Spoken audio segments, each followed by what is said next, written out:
Monsieur le Président, Messieurs les juges,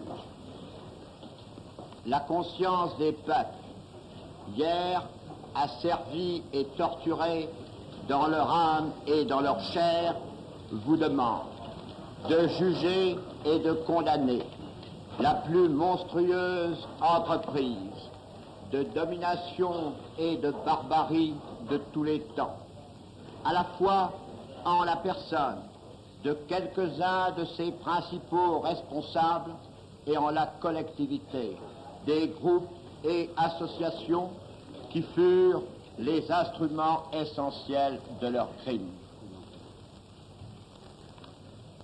La France, 2 fois envahie en 30 ans, dans des guerres déclenchées l'une et l'autre par l'impérialisme allemand, supporta presque seule, en mai et juin 1940, tout le poids des armements accumulés depuis des années dans une volonté d'agression par l'Allemagne nazie.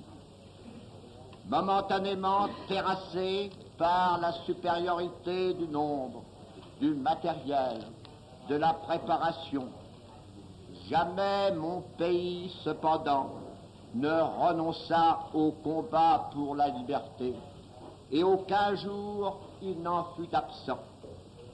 Les engagements pris, la volonté d'indépendance nationale auraient suffi à maintenir la France derrière le général de Gaulle dans le camp des nations démocratiques.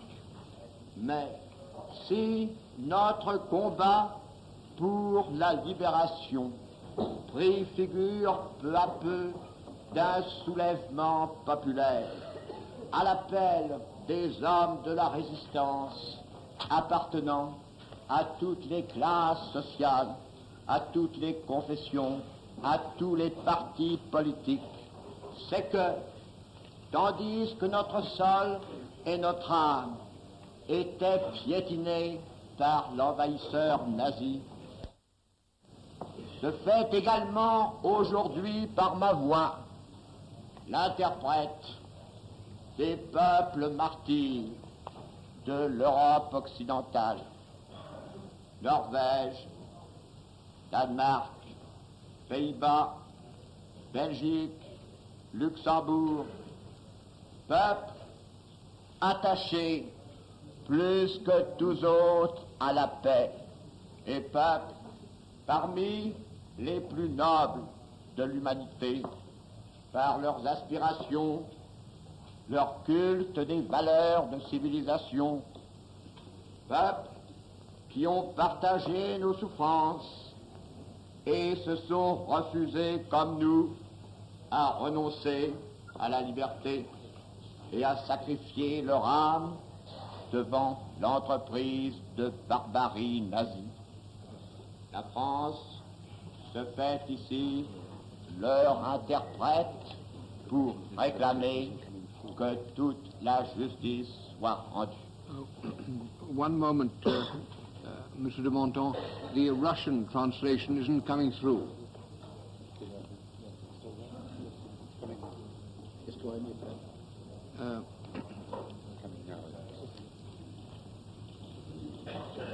It's all right now. It's all right now.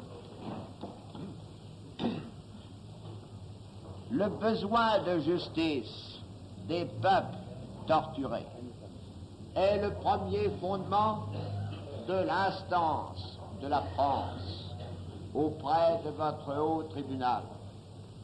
Il n'est pas le seul et peut-être le plus important. Un tribunal international, émanation de l'ensemble des Nations Unies, hier en guerre avec l'Allemagne, peut y prétendre à juste titre. C'est pourquoi la déclaration sur les atrocités ennemies, faite à l'issue de la conférence de Moscou en octobre 1943, avait prévu que les dirigeants de l'Allemagne nationale-socialiste seraient, après la victoire commune des Alliés, déférés devant une juridiction internationaux. Il n'y a donc rien de juridiquement nouveau dans le principe de la justice que vous êtes appelés à rendre. Loin d'être seulement une affirmation de puissance de la part des vainqueurs, votre compétence est fondée sur la reconnaissance par le droit international de la juridiction territoriale des États souverains. La remise par ces États de leur pouvoir juridictionnel à une cour internationale constitue un progrès notable dans la mise en mouvement d'une procédure répressive interétatique. Elle n'apporte aucune innovation au fondement légal de la justice que vous êtes appelés à rendre.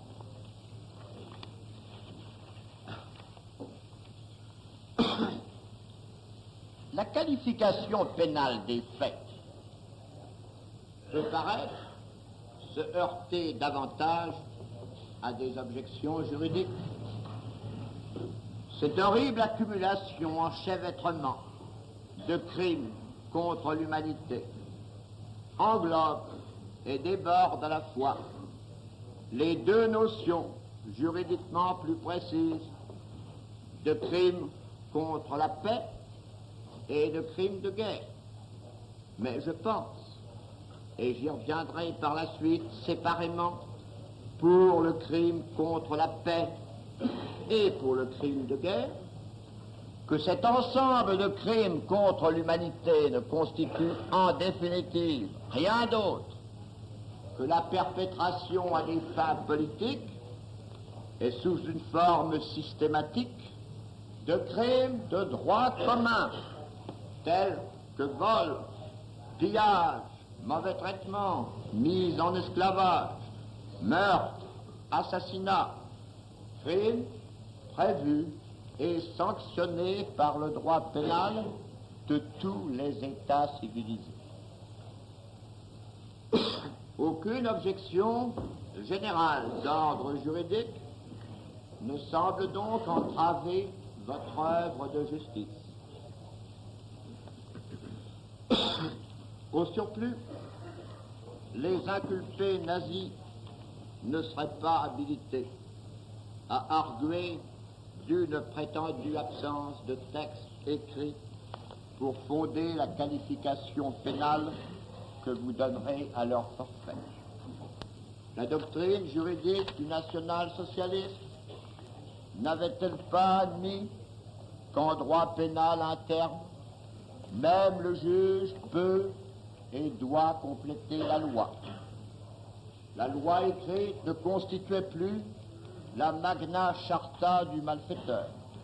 Le juge pouvait punir lorsqu'en l'absence de punition, le sentiment d'équité nationale socialiste se trouvait gravement offensé.